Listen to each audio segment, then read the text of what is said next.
There is a group that is up on Capitol Hill that is committed to making things move. It's made up of Republicans, Democrats, and Independents. It's called No Labels. One of the members of that organization, Congressman David Cicilline, is with us now. He's, of course, the congressman for Rhode Island's 1st Congressional District. Congressman, thank you for being here. You are a Democrat on America's Radio News. Thank you for having me.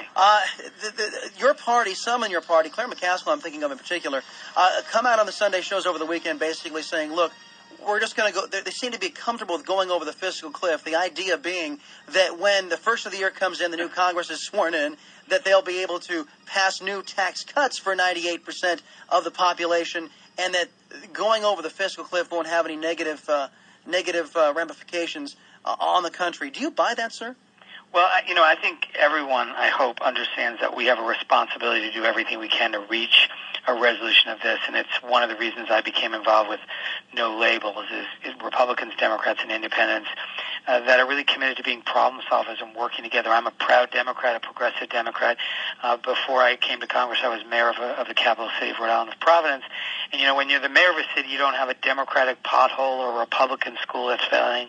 You just have challenges that you need to fix. And what I think No Labels is committed to is trying to bring people together to solve some of the big challenges we face as a country. I think the fiscal cliff is just the most recent example, but the kind of bipartisan, the partisanship which has really made Washington such a place of gridlock is not what our constituents want. They expect us to find ways to work together. We can feel passionately about issues, have strong opinions, but have a responsibility to try to work together to find solutions to move our country forward. And I hope that's what will happen with the fiscal cliff, but I hope it happens with all of the work that we have before us in the coming session of Congress.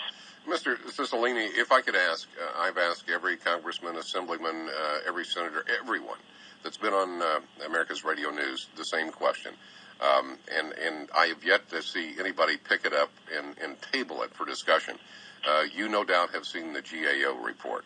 $100 billion a year is there just in duplication of services, fraud and waste, perhaps 10 times that. All the revenue we need is sitting in that report right there. And what the constituents, I think, are really tired of is that on the Hill, in the Beltway, numbers and math don't work the same way they do at the kitchen table when someone is trying to balance their checkbook. Why, sir, has no one picked up the mantle of responsibility, fiscal responsibility, and said, hey, you know what? Every single dime both of us are looking for is right there in that report. We control it. Yeah. I think there is no question that the responsibility to ensure that every single dollar that gets expended by the federal government, that there be accountability and transparency, and that we do everything that is required to eliminate fraud and waste and duplication. And I think, the one thing that is important to remember is we have in fact cut already over $1 trillion, and there's still more work to do.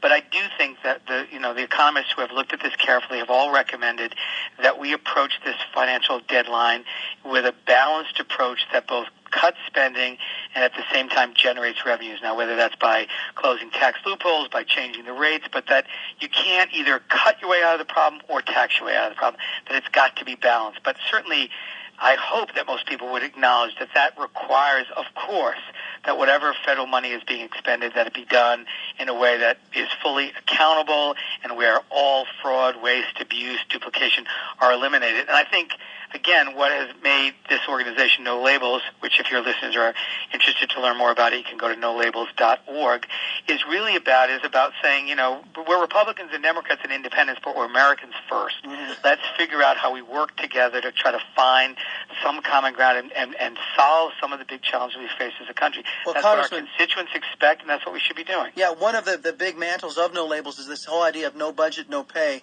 Democrats, again, your colleagues, your party, signaling once again that for going on a 5th straight year, they will not pass a budget. Do you find that acceptable, sir? No, well, I'm a co-sponsor of that legislation, and no budget, no pay.